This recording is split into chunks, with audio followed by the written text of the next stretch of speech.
नमस्कार। अद्य न्यायसिद्धान्तमुक्तावल्याः द्वितीये व्याख्याने अहं समुपस्थितः। ह्यः न्यायसिद्धान्तमुक्तावल्याः मङ्गलाचरणं व्याख्यातमासीत्। इदानीं तावत् अग्रेतनः भागः प्रारभ्यते।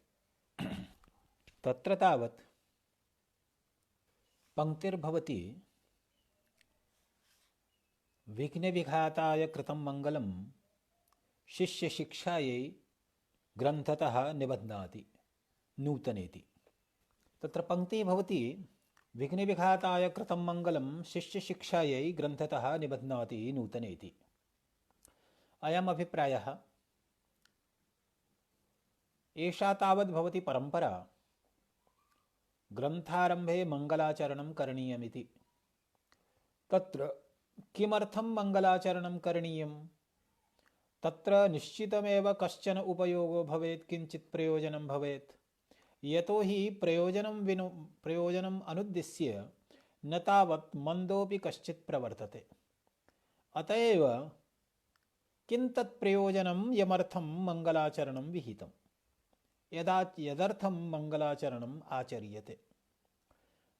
पुनश्च तत्रापि किमपि प्रयोजनं स्यात्, यत् किमर्थं मङ्गलाचरणं कृतमपि ग्रन्थादौ निबद्धं भवति, तदेतद्द्वयमपि ग्रन्थकारः प्रतिपादयितुं वदति। विघ्नविघाताय कृतं मङ्गलं, तथा च मङ्गलस्य प्रयोजनं भवति विघ्नविघातः। पुनश्च शिष्यशिक्षायै ग्रन्थतः निबध्नाति। शिष्यशिक्षार्थं तर्हि प्रयोजनद्वयम् आगतं।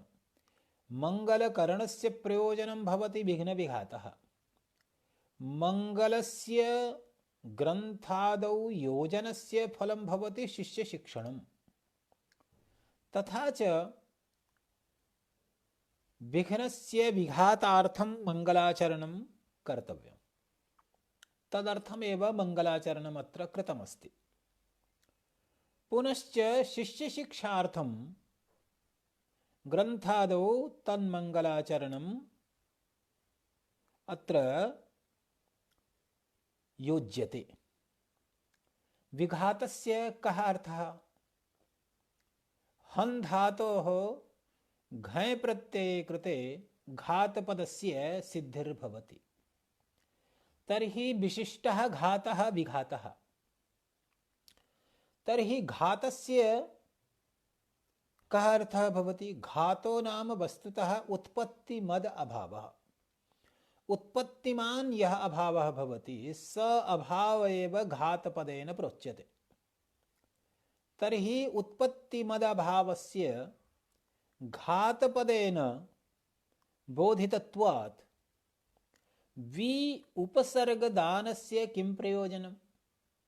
यतोहि उत्पत्तिमान् अभावः घातपदेन बोध्यते। विघातपदेनापि उत्पत्तिमान् अभाव एव बोधयितुम् इष्टः। सति चैवं विघ्नघाताय कृतं मङ्गलम् एतदेव वक्तव्यमासीत्। विघ्नविघाताय कृतं मङ्गलम् इति कथनस्य किमपि औचित्यं न प्रतिभाति। यतोहि विपदस्य आनर्थक्यम् आपन्नं भवति। घातपदेन यः अर्थः बोधनीयः स एव अर्थः यदि विपदेनापि बोध्यते तर्हि विपदस्य आनर्थक्यं भवति इति समस्या अत्र समायाति। अत एव प्रोच्यते यत् वस्तुतः विपदम् अनया रीत्या व्यर्थमेव प्रतिभाति, परन्तु ग्रन्थकाराः कवयश्च तथा कुर्वन्ति बहुधा। यथा कीचकपदस्य अर्थः भवति तादृशाः वेणवः ये अनिलोद्धताः सन्तः स्वनन्ति। तथा च अमरकोशवाक्यं भवति कीचकास्ते वेणवः स्युः ये स्वनन्त्यनिलोद्धताः। ये अनिलोद्धताः सन्तः स्वनन्ति ते वेणवः कीचकाः। तथा च कोशपर्यालोचनया मारुतपूर्णरन्ध्रत्वविशिष्टस्य वेणोरेव कीचकपदवाच्यता भवति। तदानीमपि महाकविः कालिदासः रघुवंशे सकीचकै मारुतपूर्णरन्ध्रैरिति रीत्या वदति।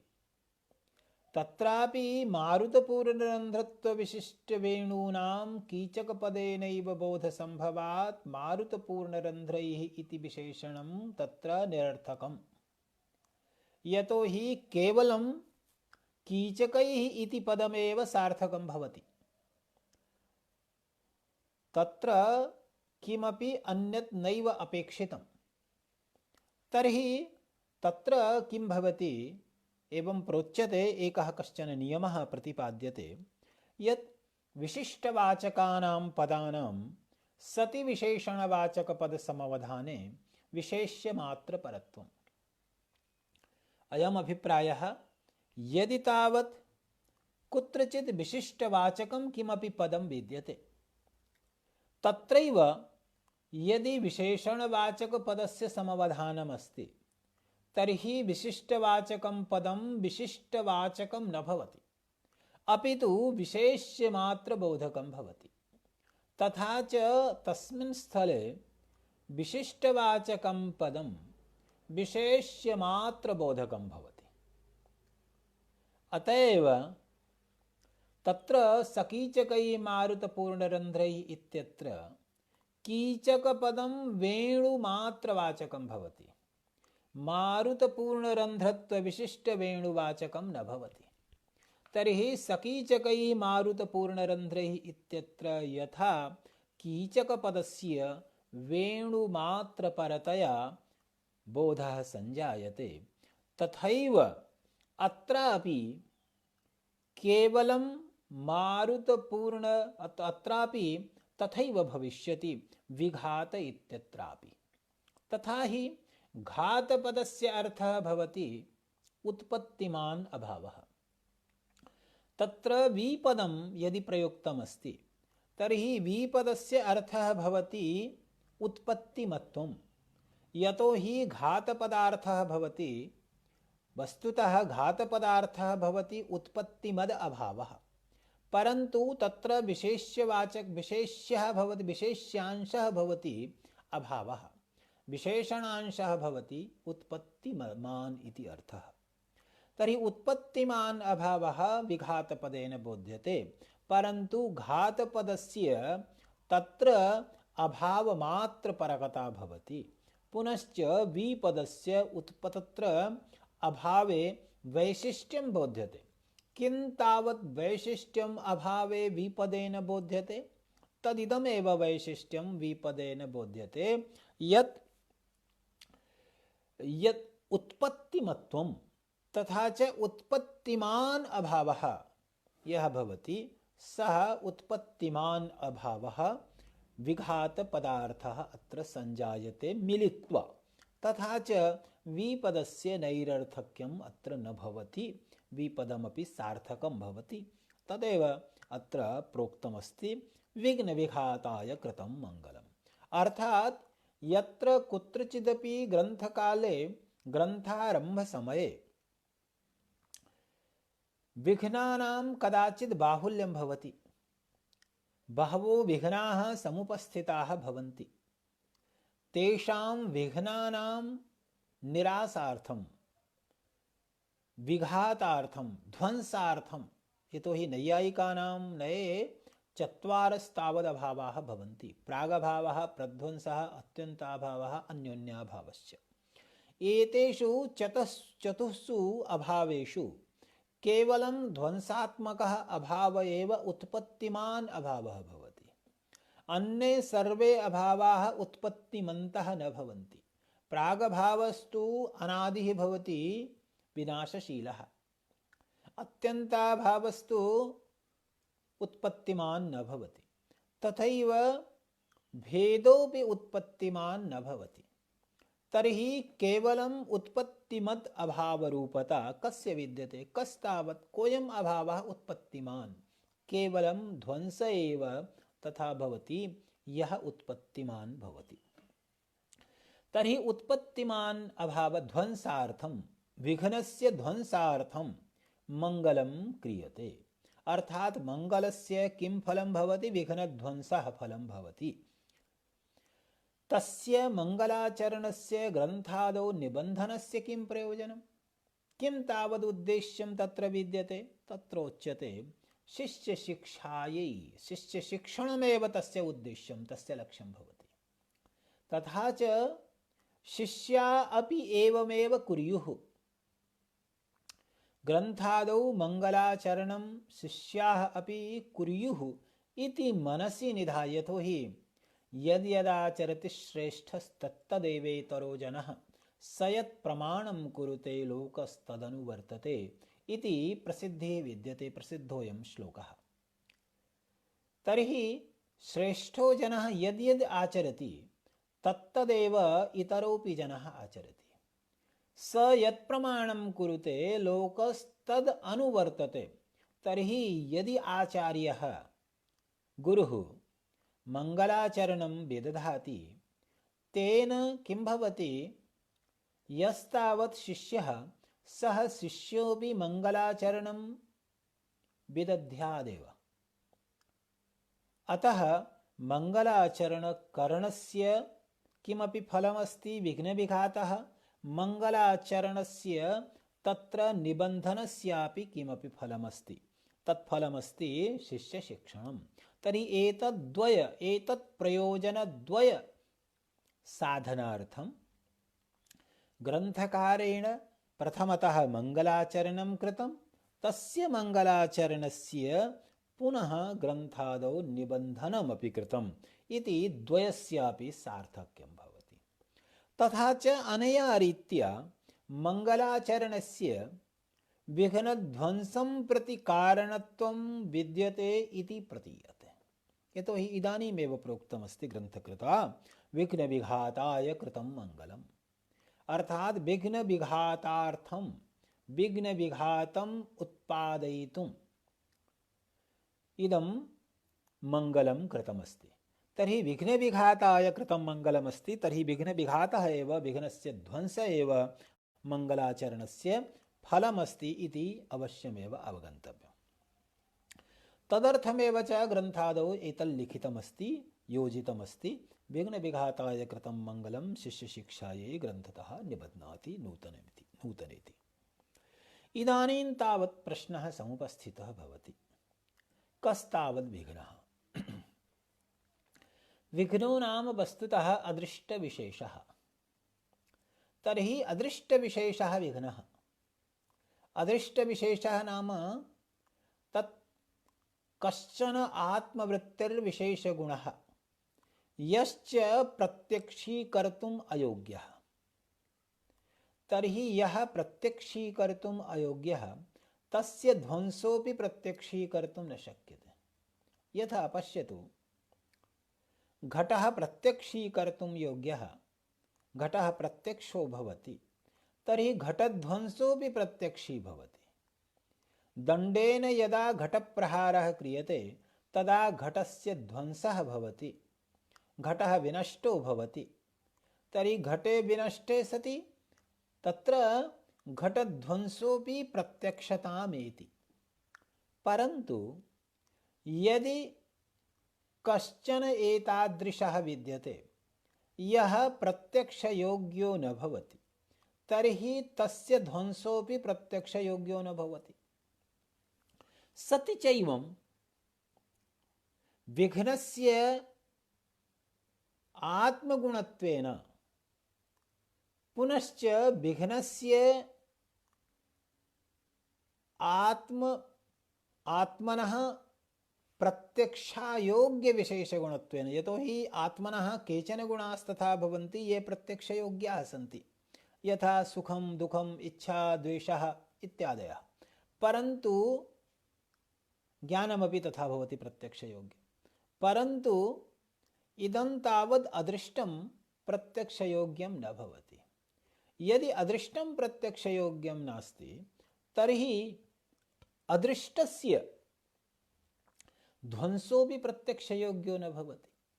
तर्हि कथम् एतद् अवगन्तुं शक्यते यत् मङ्गलाचरणस्य फलं भवति विघ्नध्वंसः इति तत्र प्रश्नः। अतः एव मङ्गलाचरणस्य विघ्नध्वंसः फलं न भवितुमर्हति इति यतोहि विघ्नस्य अप्रत्यक्षत्वात् विघ्नध्वंसोऽपि अप्रत्यक्षः, तर्हि प्रत्यक्षेण प्रमाणेन विघ्नध्वंसस्य कारणता निर्वाहो न जायते, कारणता सिद्धिर्न भवति। तर्हि विघ्नध्वंसं प्रति मङ्गलं कारणं नास्ति। अपरञ्च भवति समाप्तिं प्रति मङ्गलस्य कारणता न भवति। यथा मङ्गलं विघ्नध्वंसं प्रति कारणं नास्ति तथैव समाप्तिं प्रत्यपि मङ्गलं कारणं न भवति। तत्र इदं कारणं यत् कार्यकारणभावः कथं निश्चीयते कुत्रचिदपि। कार्यकारणभाव निश्चयार्थम् अन्वय व्यतिरेकौ उपयुज्येते। अन्वयः व्यतिरेकश्च। तथा च अन्वयः एतादृशः भवति। कार्यसत्त्वे कारणसत्त्वम्। व्यतिरेकः एवं भवति कारणाभावे कार्याभावः।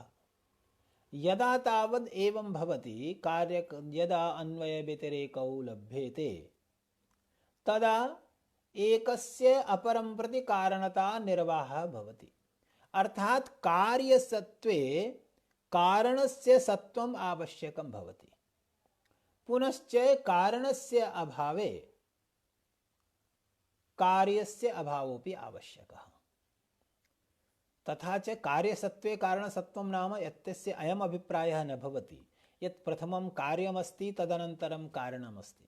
कार्यसत्त्वे कारणसत्त्वस्य अयम् अभिप्रायः कार्यं यत्र उत्पद्यते तत्र तत्प्राक्काले कारणस्य लब्धिर्भवति, कारणस्य विद्यमानता भवति।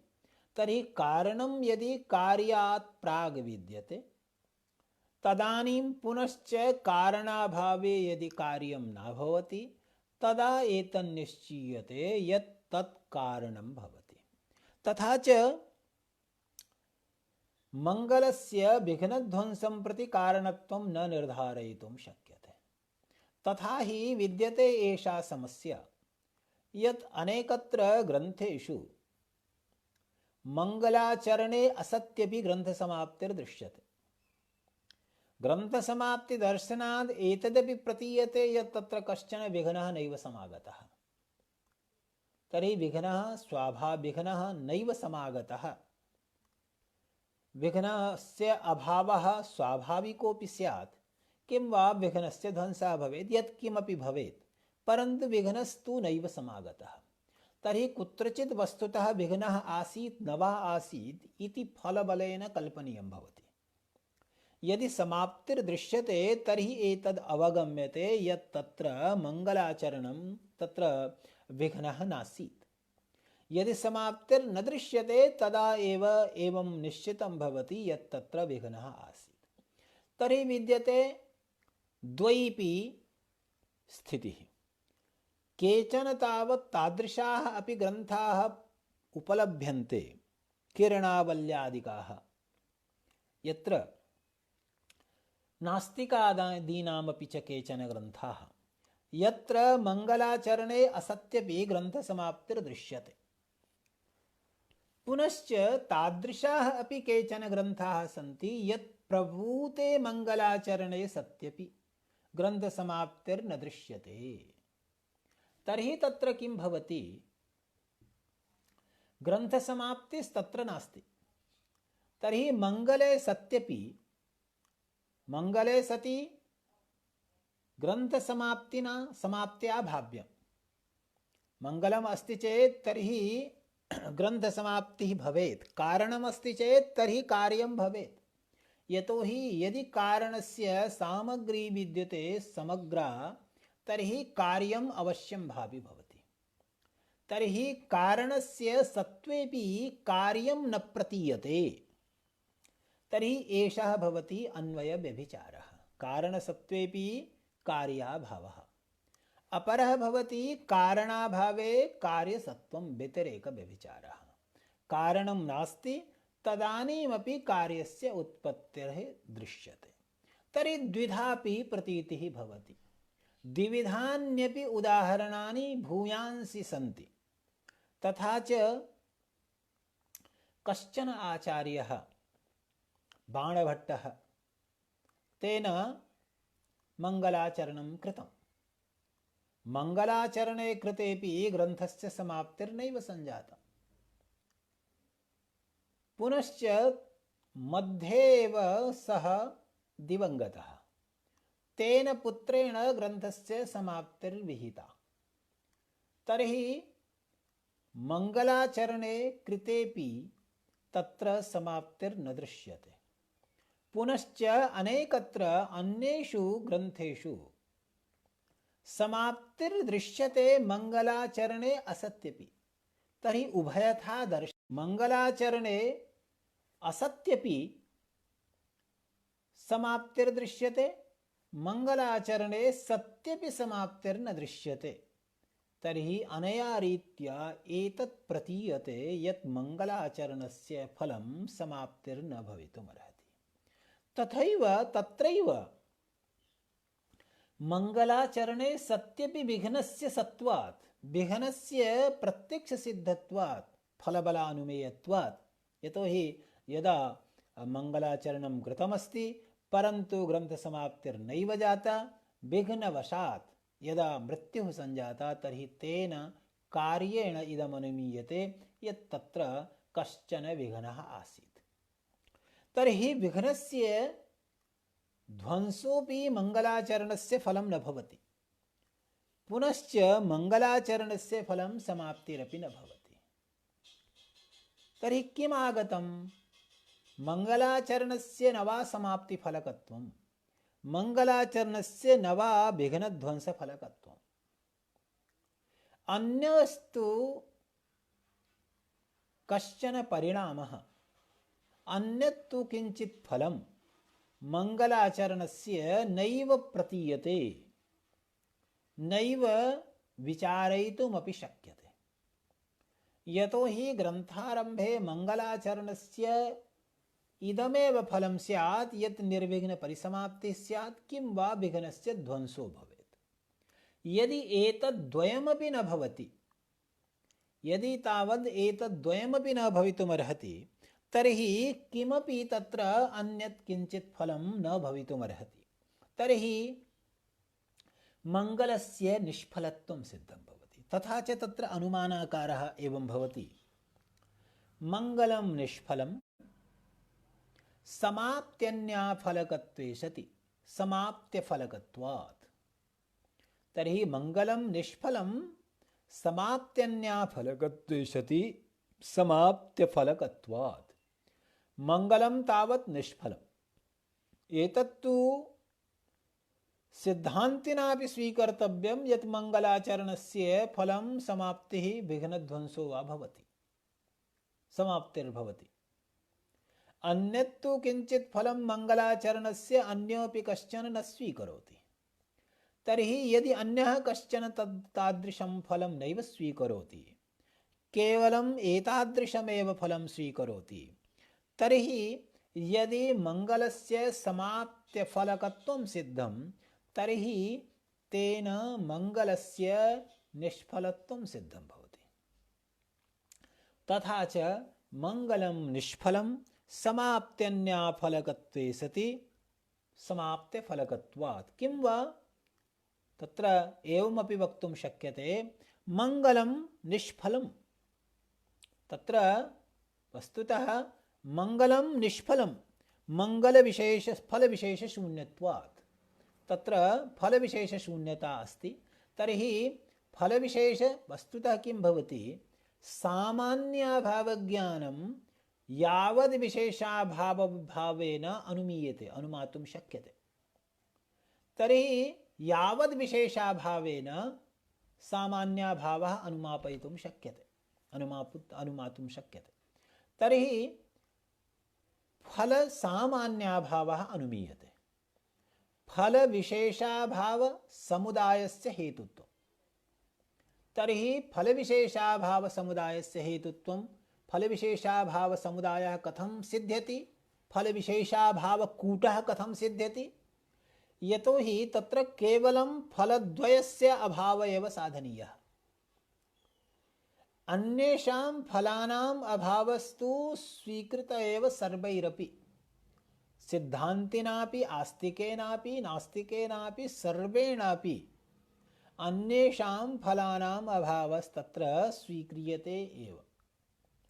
तर्हि केवलं समाप्त्यफलकत्वं तत्र साधनीयं, विघ्नध्वंसाफलकत्वं समाप्त्यफलकत्वं च। तर्हि एतद्वयं तु सिद्ध्यत्येव, यतोहि मंगले असत्यपि समाप्तिर्दृश्यते, मंगले सत्यपि समाप्तिर्न दृश्यते। को बुद्धिमान् यदि तावत् कारणे सत्यपि किंचित् कारणत्वेन स्वीकृते किंचित् स्वीकृते कस्मिंश्चित् विद्यमाने अविद्यमाने उभयथापि यदि कार्यमुत्पन्नं तर्हि को बुद्धिमान् तस्य कारणत्वं स्वीकुर्यात्? यथा पश्यतु, यदि तावदेवं स्यात् वह्नेः असत्त्वेपि धूमः उत्पद्येत, वह्नौ सत्त्वेपि धूमः उत्पद्येत, तर्हि कः बुद्धिमान् वह्नेः अग्निं धूमं प्रति कारणतां स्वीकुर्यात्? न कश्चिदपि।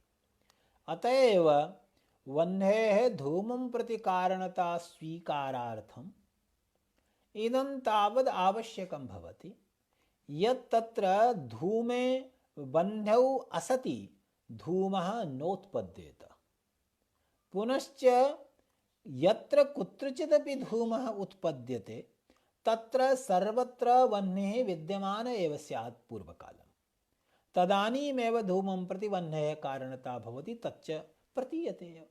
तथैव अत्रापि यदि मंगलस्य विघ्नध्वंसं प्रति समाप्तिं प्रति वा कारणत्वं स्वीकर्तव्यं, तर्हि तत्र इदम् आवश्यकं भवति यत् मंगलं यदा विद्यते तदानीं समाप्तिः भवेत्, पुनश्च यत्र मंगलं नास्ति तत्र समाप्तिर्न भवेत्। अन्यथा कथंकारं मंगलस्य समाप्तिं प्रति कारणत्वं सिद्धं स्यात्? एतदेव मनसि निधाय ग्रंथकृता न्याय सिद्धांत मुक्तावल्याम् एवं प्रोच्यते, ननु मंगलं न विघ्नध्वंसं प्रति न वा समाप्तिं प्रति कारणम्। विनापि मंगलं नास्तिकादीनां ग्रंथेषु निर्विघ्न परिसमाप्ति दर्शनात्। विनापि मंगलं, मंगलस्य असत्वेपि नास्तिकादीनां ग्रंथेषु निर्विघ्न परिसमाप्तिर्दृश्यते। तत्र इदमपि अवगन्तव्यम्, अत्र मूलकारेण एवं तु न प्रोक्तमस्ति यत् मंगलस्य सत्वे समाप्तिर्न भवति, परन्तु सः अंशोऽपि अत्र अवगन्तव्यः। अत्र केवलं व्यतिरेक व्यभिचार प्रदर्शनमेव कृतं, परन्तु अन्वय व्यभिचारोऽपि स्वीकर्तव्यः, अवगन्तव्यः, बोधनीयः। तथा च निर्विघ्न परिसमाप्ति दर्शनात् इति चेत् तत्र ग्रन्थकारेण वस्तुतः किं भवति, अत्र फलद्वय शून्यत्वमेव साध्यते। यतोहि प्रथमम् अनुमानाकारः एवं भवति, मंगलं निष्फलं फलविशेषशून्यत्वात्, परन्तु फलविशेषशून्यत्वं यावत् फलविशेष तर्हि प्रथममेव आगच्छति मंगलं निष्फलं फलविशेषशून्यत्वात्, परन्तु मंगलं निष्फलं फलविशेषशून्यत्वात् एवं रीत्या यदा अनुमीयते तत्र मंगलस्य फलविशेषशून्यत्वं केवलं निष्फलत्वानुमापकं न भवति, यावत् फलविशेषशून्यत्वम् अपेक्षितं भवति। तर्हि मंगलम निष्फलं यावत् फल विशेष शून्यत्वाद् इत्येवं रीत्या अनुमानेन मंगलस्य निष्फलत्वं सिद्ध्यति। परन्तु यावत् फल विशेष शून्यत्वं कथं मंगलस्य निश्चितं भवेत्? तत्र उच्यते यावत् फल विशेष शून्यत्वं मंगलस्य कथं निश्चितं भवेत्? तत्र उच्यते यत् अन्येषां फलानाम् अभावस्तु मंगलाचरणे सिद्ध एव। तत्र काचित् समस्या नास्ति। केवलम्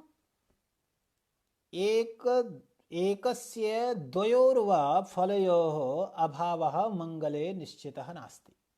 तथा हि मंगलस्य विघ्नध्वंसफलकत्वं वा किं वा मंगलस्य समाप्तिफलकत्वं वा एतत् संदेहास्पदं विद्यते।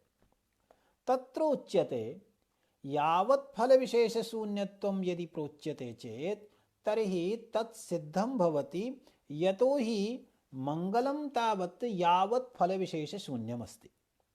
यो यस्तावत् यावत् फलविशेषशून्यः स फलसामान्यशून्यः। यो यस्तावत् घट यावत् घटाभाववान् स तावत् घट सामान्याभाववान्। तर्हि अनया रीत्या यदि यावत् फल विशेष शून्यत्वं सिद्धं भवति तर्हि तेनैव निष्फलत्वमपि सिद्धं भवति। तदर्थमेव ग्रन्थकारेण एवं प्रतिपादितं मंगलस्य विघ्नध्वंसः फलं न भवति, पुनश्च समाप्तिरपि फलं न भवति। अतएव मंगलाचरणस्य अयुक्तता विद्यते इति प्रतिभाति, इति प्रतीयते। तत्र किं करणीयं तावत्? अनया रीत्या यदि मंगलाचरणस्य निष्फलत्वम् आयाति, यतो हि मंगलाचरणस्य विघ्नध्वंसफलकत्वमपि न आयाति, पुनश्च मंगलाचरणस्य समाप्तिफलकत्वमपि न आयाति, तर्हि मंगलाचरणस्य निष्फलत्वमेव आपन्नम्। यतो हि तत्र अन्वय व्यभिचारोऽपि विद्यते, व्यतिरेक व्यभिचारोऽपि विद्यते। अन्वय व्यभिचारो नाम कारणाधिकरण वृत्ति अभाव प्रतियोगी कार्यकत्वम्। अर्थात कारणस्य अधिकरणे वर्तमानः यः अभावः तस्य अभावस्य प्रतियोगी यदि कार्यं भवति तर्हि अन्वय व्यभिचारः भवति। व्यतिरेक व्यभिचारः कः भवति? व्यतिरेक व्यभिचारो नाम कार्याधिकरण पूर्वक्षण वृत्ति अभाव प्रतियोगिकत्वम्। तर्हि कार्याधिकरणे पूर्वक्षणे यदि अभावः विद्यते कारणस्य, कार्याधिकरणे पूर्वक्षणे यदि कारणस्य अभावः विद्यते तर्हि तस्य अभावस्य प्रतियोगी यदि कारणं भवति तर्हि कारणस्य प्रतियोगित्वात् तत्र एषा समस्या भवति, तत्र व्यतिरेक व्यभिचारः आगच्छति। तर्हि अत्र कार्यकारणभावखण्डनाय एतद्द्वयमपि प्रदर्शितं। व्यतिरेकव्यभिचारोऽपि प्रदर्शितः, अन्वयव्यभिचारोऽपि प्रदर्शितः। यदि द्वयमपि व्यभिचारद्वयम् अत्र विद्यते तर्हि तस्य कारणत्वं नैव स्वीकर्तुं शक्यं। मंगलस्य समाप्तिं प्रति विघ्नध्वंसं प्रति वा कारणत्वं न स्वीकर्तुं शक्यम्। अथ च अनया रीत्या कञ्चिद् अन्यत् प्रति कारणत्वं तु सिद्धमेव न भवति। तथा च अत्र मंगलस्य निष्फलत्वं सिद्धं भवेत् इति समस्या।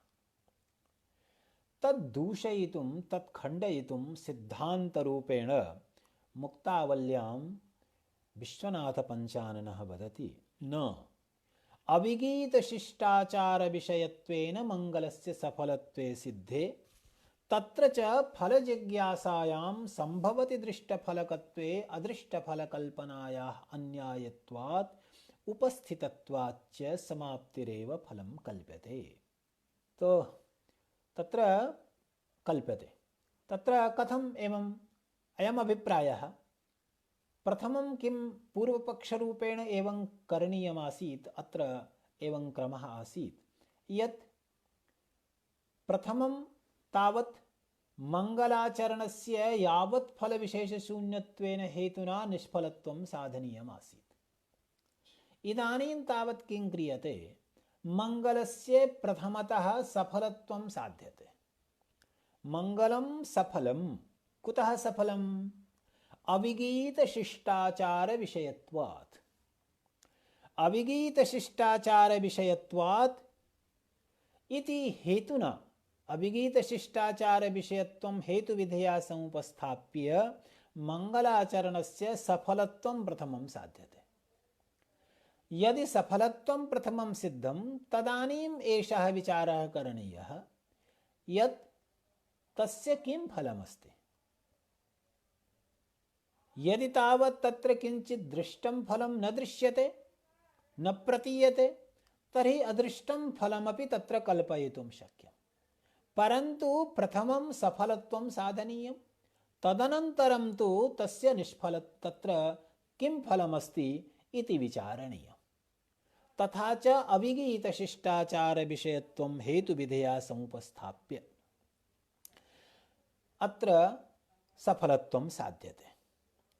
तर्हि आचारश्च वस्तुतः अत्र क्रिया, तथापि आचारः यद्यपि क्रिया भवति, परन्तु अत्र आचारपदेन कृतिः अपेक्षिता भवति।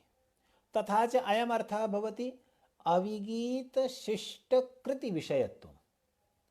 अविगीतशिष्टकृतिविषयत्वं यत्र विद्यते तत्र सफलत्वं विद्यते इति अनुमानाकारः, इति साध्यसाधनभावः द्वयोः। यत्र तावत् अविगीतशिष्टकृतिविषयत्वं तत्र सर्वत्र सफलत्वं विद्यते। तत्र किं तावत् अविगीतत्वम्? अविगीतत्वं नाम पुनश्च किं तावत् शिष्टत्वम्? एतत् सर्वमपि एकैकशः अवगन्तव्यम्। तर्हि शिष्टत्वं नाम तावत् फलसाधनतांशे भ्रान्तिरहितत्वम्, न तु वेदप्रामाण्याभ्युपगन्तृत्वम्। केचन तावत् एवं वदन्ति यत् शिष्टत्वं नाम वेदप्रामाण्यस्वीकर्तृत्वम्। यस्तावत् वेदानां प्रामाण्यं स्वीकरोति स शिष्टः, यस्तावत् न स्वीकरोति स न शिष्टः। तत्र एवं वदति ग्रन्थकारः, व्याख्याकर्तारः अत्र वदन्ति यद् वस्तुतः शिष्टपदेन अत्र तथा नैव अवगन्तव्यम्। शिष्टस्तावत् वेदप्रामाण्याभ्युपगन्तृत्वेन अत्र न भवति।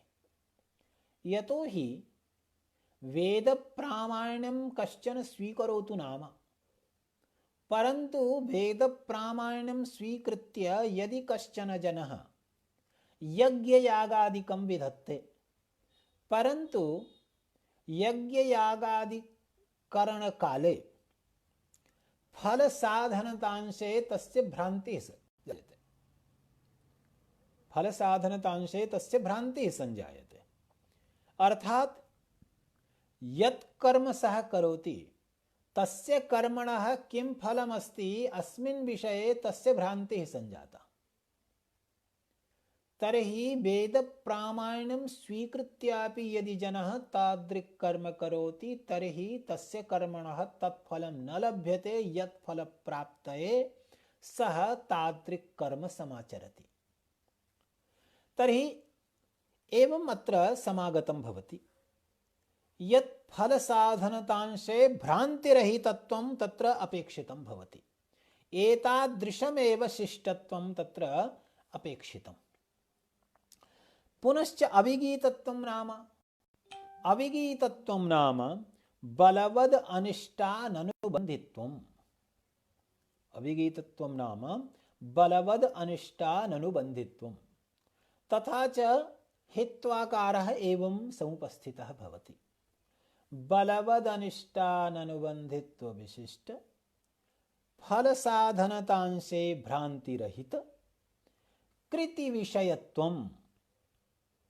अर्थात यत्र बलवद् अनिष्टाननुबन्धित्वं नास्ति, पुनश्च फलसाधनतांशे भ्रान्तिर्नास्ति तत्र यदि कृतिविषयत्वम् अस्ति तर्हि तत्र सफलत्वम् आवश्यकम्। अतएव अनया रीत्या भवति चेत् तस्मात् कारणात् शेनयागादौ, शेनयागः कश्चन भवति, तत्र श्रुतौ तस्य विधानमस्ति, शत्रुमारणकामः शेनयागेन यजेत्। यदि कश्चन जनः शत्रुमारणं कर्तुं वाञ्छति तर्हि शेनयागेन सः यज्ञं कुर्याद् इति तत्र विधानमस्ति। अभिचारत्वं भवति शेनयागस्य। तर्हि श्रुतिः एवं विधत्ते, परन्तु तस्य यदि कश्चन आचरणं करोति शेनयागस्य तर्हि बलवान् तत्र बलवत् अनिष्टं संजायते, नरकादिकम् अवाप्यते। तर्हि बलवद् अनिष्ट अनुबन्धि भवति तत्कार्यं। तर्हि बलवद् अनिष्टाननुबन्धित्व विशिष्ट तत्र फलसाधनतांशे भ्रान्तिर्नास्ति। यतोहि श्रुत्या निश्चित्य इव कश्चन जनः शेनयागं करोति तर्हि फलसाधनतांशे तस्य भ्रान्तिर्नास्ति। परन्तु फलसाधनतांशे भ्रान्तिर्नास्ति तदानीमपि ये तावत् बुद्धिमन्तः सन्ति ते तावत् शत्रुमारणाय शेनयागं नैव आचरन्ति। यतोहि ते जानन्ति यत् अस्य कर्मणः किमपि फलं तादृक् भवति यत् बलवद् अनिष्टं तत्र लभ्यते, नरकादिकं तत्र लभ्यते। अतएव तत्र वस्तुतः जनाः न प्रवर्तन्ते। पुनश्च अत्र सफलत्वं यदा अनुमीयते तर्हि फलयुक्तत्वं तत्र अनुमीयते, सफलत्वम् अत्र अनुमीयते। तर्हि सफलत्वानुमानाय अविगीतशिष्टाचार विषयत्वम् अत्र हेतुविधेया समुपस्थाप्यते। तथा च अविगीतशिष्टाचार विषयत्वम् अनया रीत्या आयाति यत् बलवदनिष्टाननुबन्धित्व विशिष्ट इष्ट साधनत्वम्। तर्हि बलवदनिष्टाननुबन्धित्व विशिष्ट इष्ट साधनत्वं तत्र साध्यरूपेण आयाति। यतोहि सफलत्वं नाम किं तत् सफलं भवति, यत् तदेव सफलम् इति पद उच्यते यद् बलवदनिष्टाननुबन्धित्व विशिष्ट इष्ट साधनं भवति। अर्थात यत्र बलवद् अनिष्टाननुबन्धित्वं नास्ति, इष्ट साधनत्वं च विद्यते, तस्यैव सफलत्वं प्रोच्यते। तर्हि एतादृशं सफलत्वं तत्र विद्यते, तत्र साधनीयम् अस्ति। तत्र हेतुविधेया अविगीतशिष्टाचार विषयत्वम् अत्र हेतुविधेया समुपस्थापितम्।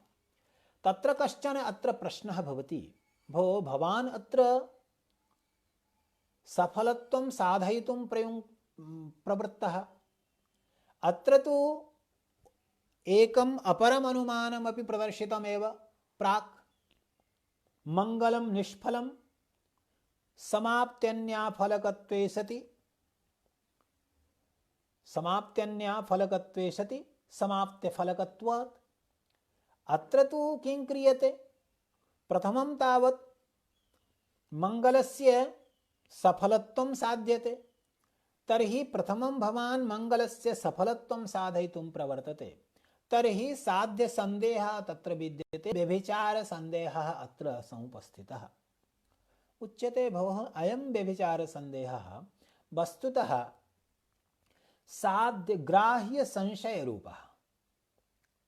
ग्राह्यसंशयरूपतया अस्य व्यभिचारसंशयस्य प्रतिबन्धकत्वं न भवितुमर्हति। तत्र व्यतिरेकव्यभिचारसंशयः सञ्जातः उपस्थितः, तस्य प्रतिबन्धकत्वं न भवितुमर्हति। यतोहि एवं प्रोच्यते अनुमायां पक्षतायाः कारणत्वं। तर्हि प्राचीनाः नैयायिकास्तु एवं वदन्ति यत् साध्य संशय एव पक्षता। तर्हि अत्र साध्य संशयस्य पक्षतात्वेन साध्य संशयः विद्यमानः अस्ति चेत् तर्हि तेन तत्र काचित् समस्या नास्ति, अनुमानस्य विरोधः न भवति। तर्हि ग्राह्य संशयः प्रतियोगी प्रत्यक्षं प्रति प्रतिबन्धकः भवति, एतत्तु स्वीक्रियते। परन्तु एतत्तु न स्वीक्रियते यत् ग्राह्य संशयस्य अनुमितिं प्रति प्रतिबन्धकत्वं न भवति। तर्हि ग्राह्य संशयस्य अनुमितिं प्रति प्रतिबन्धकत्वाभावात् तत्र काचिदपि समस्या नास्ति, तथा च अनुमानं कर्तुं शक्यम्। तथा च अविगीतशिष्टाचार विषयत्वेन मंगलस्य सफलत्वम् अनया रीत्या साध्यते। तत्र फलजिज्ञासा संजायते। किं तत् फलमस्ति मंगलाचरणस्य? यदि मंगलाचरणं सफलम् इति प्रथमं सिद्धं भवति, यतोहि व्यतिरेकव्यभिचारः एतादृशः आसीत्, व्यतिरेकव्यभिचारस्य संशयः एतादृशः आसीत्, समाप्त्यव्यवहित प्राक्काले समाप्त्यधिकरणवृत्ति अभाव प्रतियोगित्वं। तर्हि सन्देहः संजातः, यतोहि तत्र कुत्रचित् एवं दृश्यते यत् समाप्तिर्नैव संजाता, तर्हि व्यतिरेकव्यभिचारस्य सन्देहः संजातः। तर्हि स्वयं संशयः साध्य संशयः तत्र अनुमितिं प्रति कारणीभूतः, अनुमितिं नैव प्रतिबध्नाति, अतएव अनुमितिः तत्र भवितुमर्हति, तत्र काचित् समस्या नास्ति। तथा च तत्र दृष्टान्तरूपेण उपस्थाप्यते यागादिवत्। यथा यागादि भवति, यागादीनां विधानं श्रूयते, पुनश्च यागादिषु अविगीतशिष्टाचार विषयत्वमपि विद्यते, तत्र च सफलत्वमपि विद्यते। अतएव तत्र सर्वत्रापि कुत्रचिदपि व्यभिचारः नास्ति, अतः अनया रीत्या अनुमा कर्तुं शक्या। तथा च फलसाधनतांशे भ्रान्तिरहितत्वम् अत्र हेतौ योजितम्, पुनश्च आचारविषयत्वं तत्र योजितम्, अविगीतत्वं तु बलवदनिष्टाननुबन्धित्वरूपम् अत्र योजितम्। अतएव शेनयागादौ पश्यतु, शेनयागे सफलत्वं नास्ति। यद्यपि शेनयागे कृते शत्रोः मरणं भवति, परन्तु वस्तुतः शेनयागस्य सफलत्वं नास्ति। कुतः शेनयागस्य सफलत्वं नास्ति? यतोहि सफलत्वं नाम बलवद अनिष्टाननुबन्धित्व विशिष्ट इष्ट साधनत्वं। तर्हि शेनयागे बलवद अनिष्टाननुबन्धित्वं नास्ति, विशेषणांशः नास्ति, इष्ट साधनत्वं तु विद्यते। शत्रुमारणरूपम् इष्टं तु तेन सिद्धं भवति, परन्तु शत्रुमारणरूप इष्ट सिद्धौ संजातायामपि तत्र बलवद अनिष्ट साधनत्वमपि विद्यते, बलवद अनिष्ट अनुबन्धित्वं विद्यते। तर्हि बलवद अनिष्ट अननुबन्धित्व विशिष्ट इष्ट साधनत्वं शेनयागे नास्ति। अतएव शेनयागे हेतुरपि नास्ति, साध्यमपि नास्ति, द्वयमपि नास्ति, अतएव तत्र काचित् समस्या नास्ति। तर्हि तत्र सफलत्वम् अत्र वस्तुतः बलवदनिष्टाननुबन्धित्व विशिष्ट इष्ट साधनत्वरूपं साध्यं। तर्हि एतादृशं सफलत्वं शेनयागे नास्ति, तत्र हेतुरपि तत्र न विद्यते। तथा च उभयत्रापि अर्थात् साध्यकोटौ साधनकोटौ च उभयत्रापि बलवद अनिष्टाननुबन्धित्वं प्रविष्टमस्ति। तथा च इदं समागतं यत्र तावत् बलवद अनिष्टा ननुबन्धित्व विशिष्ट अविगीत शिष्टाचार विषयत्वम् इति प्रोक्तमस्ति। तर्हि अविगीतत्वं नाम बलवद अनिष्टा ननुबन्धित्वं, पुनश्च शिष्टत्वं नाम फलसाधनतांशे भ्रान्तिरहितत्वं। तथा च हेतुस्वरूपम् एवं परिष्कृतं भवति, बलवद अनिष्टाननुबन्धित्व विशिष्ट फलसाधनतांशे भ्रान्तिशून्य जन प्रवृत्ति कृति विषयत्वं यत्र विद्यते तत्र सफलत्वं भवति, तत्र बलवदनिष्टाननुबन्धित्व विशिष्ट इष्ट साधनत्वं भवति। तथा च अनया रीत्या यागादौ हेतुरपि विद्यते, ज्योतिष्ठोमादौ या हेतुः विद्यते, पुनश्च तत्र साध्यं सफलत्वमपि विद्यते। तथा च हेतु साध्ययोः द्वयोरपि तत्र सत्वात् काचिदपि समस्या नास्ति, काचन समस्या तत्र न भवति। अनुमानाकारः सम्यक् भवति। तत्र तेन अनुमानेन मंगलाचरणस्य सफलत्वं सिद्धं भवति। तथा च यदि मंगलाचरणस्य सफलत्वं सिद्धं भवति अनेन अनुमानेन, तर्हि इतः अनन्तरम् अस्मादनन्तरम् एतद् विचारणीयं यत् मंगलाचरणस्य फलं किं भवति, किं तावत् मंगलाचरणस्य फलं समाप्तिः भवति, किं वा मंगलाचरणस्य फलं विघ्नध्वंसः भवति, किं वा मंगलाचरणस्य किमपि अलौकिकं फलं भवति। तर्हि एवं तत्र प्रश्नः समायाति। तदर्थम् अत्र प्रोच्यते संभवति दृष्टफलकत्वे अदृष्टफलकल्पनायाः अन्यायत्वात्। तथा च यदि दृष्टफलं संभवति चेत् तर्हि अदृष्टफलकल्पना न्यायभूता न भवति। अर्थात् यदि दृष्टफलं संभवति तर्हि अदृष्टफलस्य कल्पना नैव करणीया। अतएव संभवति दृष्टफलकत्वे अदृष्टफलकल्पनायाः अन्यायत्वात्। तर्हि प्रथमं तावद् इदं सिद्धं यत् तत्र सफलत्वं विद्यते मंगलाचरणे, परन्तु तत् सफलत्वं कीदृशम् अस्ति? किंचित् एतत् जन्मनि लभ्यते, मंगलाचरणानन्तरम् अस्मिन्नेव जन्मनि किमपि फलं लभ्यते, किं वा मरणानन्तरं तस्य किमपि फलं लभ्यते। तर्हि अत्र उच्यते यदि दृष्टफलं संभवति चेत् तर्हि अदृष्टफलकल्पना समुचिता न भवति, अदृष्टफलस्य कल्पना नैव करणीया। अतएव तत्र प्रोच्यते दृष्टफलकत्वे संभवति अदृष्टफलकल्पनायाः अन्यायत्वात्। तत्र च उपस्थिता भवति समाप्तिः, अतः समाप्तिरेव तस्य फलं कल्प्यते। तर्हि समाप्तिफलकत्वं मंगलाचरणस्य अनया रीत्या आगच्छति। यत्र च तत्र अद्य अत्रैव विरम्यते, श्वः करिष्यते, श्वः नहि अग्रिमे सप्ताहे करिष्यते, अद्य अत्रैव विरम्यते।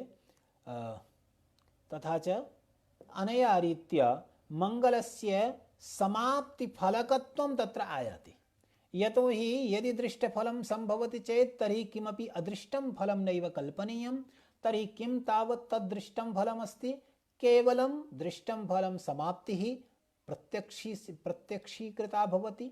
अतएव समाप्तिरेव मंगलाचरणस्य फलम् इति स्वीकर्तव्यम् इति अस्मात् कारणात् मंगलाचरणस्यैव फलत्वम् अत्र बोधनीयं, स्वीकर्तव्यम् इति रीत्या मंगलस्य समाप्तिफलकत्वं साध्यते। धन्यवादाः।